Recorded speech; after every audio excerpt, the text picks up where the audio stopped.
कविताओं का जापानी भाषा में अनुवाद किया है। सबसे बड़ी बात यह है कि अभी जो राम मंदिर का उद्घाटन हुआ था, आपको सबको मालूम है, अयोध्या में, तो स्पेशल विशेष रूप से जापान से वो यहाँ पे अयोध्या आए थे। हम लोग नहीं जा पाए, लेकिन ये जापान से आए थे और उन्होंने पूरे मंदिर का दर्शन किया। उसके बाद में उसके ऊपर जापानी भाषा में अपने देश में जाके प्रचार किया। और सबसे बड़ी बात यह है कि अब वो रामायण के ऊपर, गीता भगवद गीता हो गई है, रामायण के ऊपर जापानी भाषा में जो रामचरितमानस जिसे तुलसीदास जी ने लिखा है। सबसे बड़ी बात यह है कि रामचरितमानस हिंदी में नहीं है, वो अवधी भाषा में है।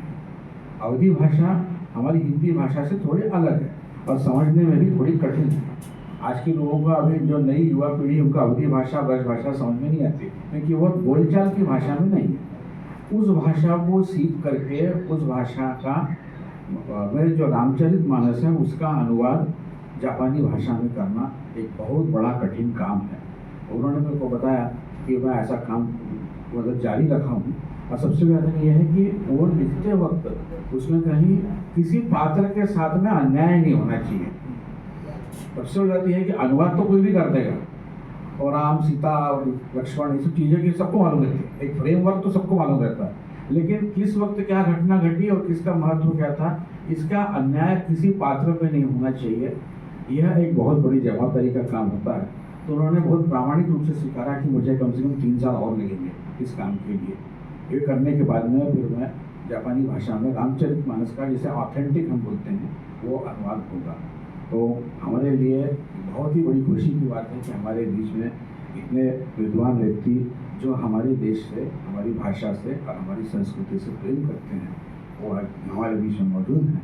मैं आप सभी लोगों का बहुत बहुत आभारी हूँ कि आप लोगों ने अपने अपने घर के कामों को छोड़ करके इस कार्यक्रम को अटेंड किया। ये अभी परिचय हो गया है। अभी मैं स्वागत जो सत्कार कार्यक्रम है उसके तरफ आगे बढ़ता हूँ। मैं हमारे भारतीय विचार मंच के अध्यक्ष श्री रमेश पटेल जी से विनती करूँगा कि वह हमारे मुख्य अतिथि का पुष्पगुच्छ देकर स्वागत करें।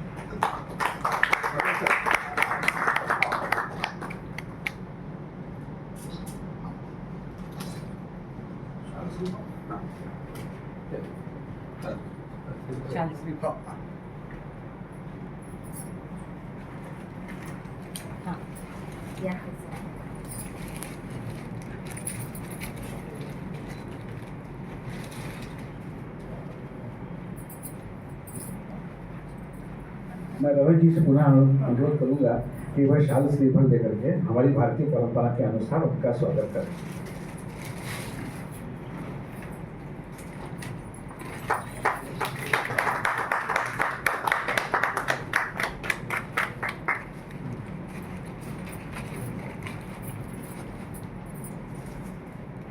क्योंकि आज का दिन बहुत विशेष है, गणपति जी की आराधना और उनके तस्वीर की सेवा तो ये पूरा हो ही नहीं सकता। तो गणपति जी की मूर्ति उनको हमारी तरफ से एक भेंट समर्पित की जाएगी।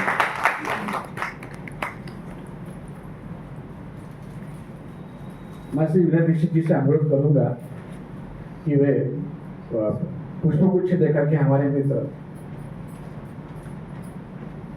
उनके नाम बताइए। नाम मेरा मित्र युवामोतो आइए सामने। मेरे साथ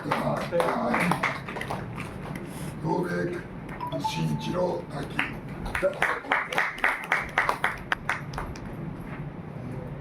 मैं श्री खड़गकर जी से विनती करूंगा कि वे पुष्पगुच्छ देकर इनका स्वागत करें। नाम उनका नाम बताइए। युवामोतो जी है, ताकी जी है। ताकी जी का स्वागत करें। ताकी जी। हाँ।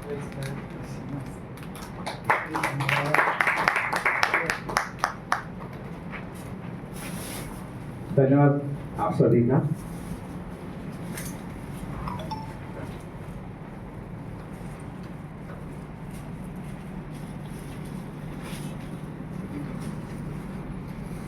अभी हमारे मित्र जो यहाँ पे नागपुर में आए हैं, इसके पहले वे मुंबई में आए थे, वहाँ से वो औरंगाबाद में गए थे और उन्होंने अजंता एलोरा वगैरह के भी दर्शन किए और तो उनको बहुत अच्छा लगा कि भाई ये जो मतलब बौद्ध धर्म जो जापान में ये है, आरामात आहे. वो जो धर्म जापान में है और जो ये भारत आरामत में है. है, तो उसमें कुछ फर्क उनको दिखाई ये दिया, आरामत तो उन्होंने उस चीज़ का उन्होंने से उल्लेख भी किया. कल हम लोग वर्धा हिंदी विश्वविद्यालय गए थे और वहाँ पे जापानी भाषा हमारे यहाँ पे वहाँ पढ़ाई जाती है बच्चों को, तो उनके साथ में इनसे मुलाकात हुई और बच्चों को बहुत खुशी हुई. वहाँ के प्रोफेसर से भी मिले हम लोग और वाइस चांसलर, उसके बाद में रजिस्ट्रार से मुलाकात हुई और किस तरीके से भारत जापान संबंध आगे बढ़ रहा है. बच्चों ने इनके साथ में बहुत देर तक बातचीत की और मुझे खुशी है कि मतलब बच्चे, हमारे यहाँ के बच्चे विदर्भ के या भारत के अलग अलग प्रांतों से जापानी भाषा सीख रहे हैं और उन्होंने अपना कार्ड दिया, वेबसाइट वगैरह सब बताई कि किस तरीके से हम उनके साथ में एक दूसरे के साथ में सहयोग करेंगे. भाषा का कैसा है कि भाषा हाथ पकड़ के आगे चलने वाली बात होती है. भाषा जमीन पर मैदान पे चलने वाली नहीं होती है. भाषा का स्वरूप पहाड़ पे चढ़ने वाला होता है. एक दूसरे का हाथ पकड़ के जैसे हम पहाड़ पे चढ़ते हैं, तो जब हम किसी भाषा को सीखते हैं तो हम उस भाषा में कुछ तो भी देते हैं और कुछ तो भी उससे लेते हैं.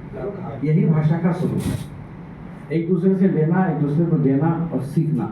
यह हमारी भाषा का स्वरूप है और यह आगे बढ़ रहा है निरंतर. इस बात की हमें बहुत खुशी है.